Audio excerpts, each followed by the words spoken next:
Tak semua pemberontakan diawali dengan pedang. Kronos, sang penguasa semesta, melupakan satu hal yang paling berbahaya, yaitu seorang ibu yang anaknya direbut darinya. Pada mulanya adalah kekosongan di alam semesta, gelap dan sunyi, sebuah kehampaan tanpa batas yang disebut kaos. Dari kekosongan itu muncullah Gaia yang menjadi dasar seluruh penciptaan. Gaia melahirkan 3 kekuatan besar, yaitu Aurea, Pontus, dan Uranus.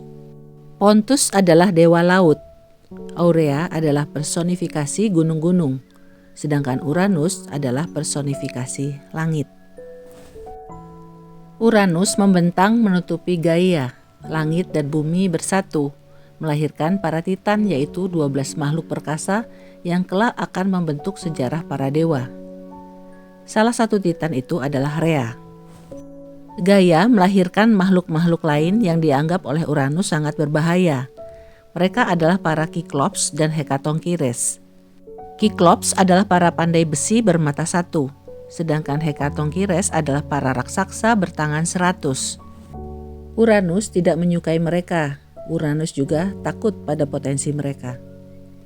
Uranus menyembunyikan mereka di Tartaros. Konon Tartaros adalah usus Gaia, sehingga Gaia merasa kesakitan. Gaia menciptakan sebilah sabit dari adamantin dan memerintahkan para titan untuk membebaskan Kiklops dan Hekatonchires. Para titan tidak berani menghadapi Uranus, kecuali Kronos, titan termuda. Kronos mengambil senjata yang diciptakan Gaia dan kemudian menggulingkan Uranus. Uranus jatuh. Kronos naik tahta. Gaia meminta Kronos menepati janjinya untuk membebaskan Kiklops dan Hekatonchires. Namun Kronos mengingkari janjinya karena Kronos juga melihat mereka sebagai ancaman, takut kekuatannya direbut. Hal ini membuat Gaia murka. Gaia menyampaikan sebuah nubuat gelap. Seperti engkau menjatuhkan ayahmu, demikian pula engkau akan dijatuhkan oleh anakmu sendiri. Kata-kata itu menggerogoti hati Kronos dan ketakutan melahirkan kekejaman. Kronos menikahi Rhea, kakaknya. Setiap kali Rhea melahirkan, Kronos merenggut bayinya dan menelannya bulat-bulat. Berawal dari Hestia, bayi pertamanya, lalu Demeter, Hera, Hades, dan Poseidon. Satu demi satu lenyap dalam kegelapan perut bapaknya sendiri. Bagi Rhea, ini bukan hanya tragedi seorang istri. Ini adalah penghancuran perannya sebagai ibu para dewa. Ketika kemudian ia hamil lagi, Rhea pergi ke sebuah gua di Pulau Kreta. Di sana ia melahirkan anak bungsunya, Zeus. Bayi Zeus dipelihara di dalam gua oleh seekor kambing bernama Amalthea, sementara seorang nimfa bernama Melissa memberinya madu sebagai makanan. Para Koretes, yaitu para prajurit penari, menari sambil menabuh perisai mereka dengan keras di depan gua, dengan tujuan menyamarkan suara tangisan Zeus agar tidak terdengar oleh ayahnya. Sementara itu Rhea membungkus batu dengan kain dan menyerahkan batu itu kepada Kronos. Rhea menyatakan bahwa itu adalah bayi yang baru ia lahirkan. Kemudian Kronos menelan batu itu tanpa curiga. Tahun-tahun berlalu di tempat persembunyian, Zeus tumbuh menjadi pemuda yang gagah dan kuat. Zeus bertekad menuntut keadilan atas apa yang dilakukan Kronos terhadap saudara-saudaranya.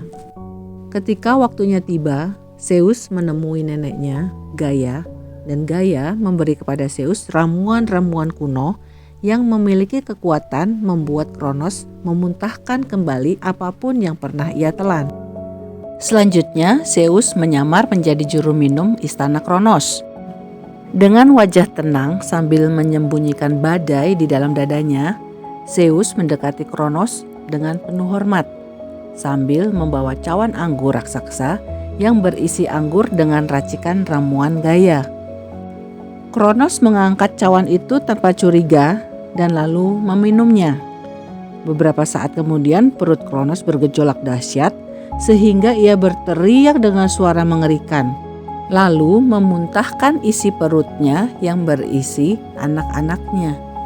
Kemudian keluarlah saudara-saudara Zeus dari dalam perut Kronos. Saudara-saudara Zeus lahir kembali. Kejadian tersebut kemudian memicu perang antara kubu Zeus dengan kubu Kronos. Perang yang berlangsung selama 10 tahun itu kemudian dimenangkan oleh kubu Zeus. Di balik cerita besar tentang perang antara para titan dan dewa-dewi Olympus, satu tokoh yang menjadi sumber dari segala perubahan itu, yaitu Rhea. Seorang ibu yang menolak tunduk pada tirani yang merupakan suaminya sendiri. Terima kasih sudah menyaksikan video ini hingga akhir. Sampai jumpa lagi pada tayangan berikutnya.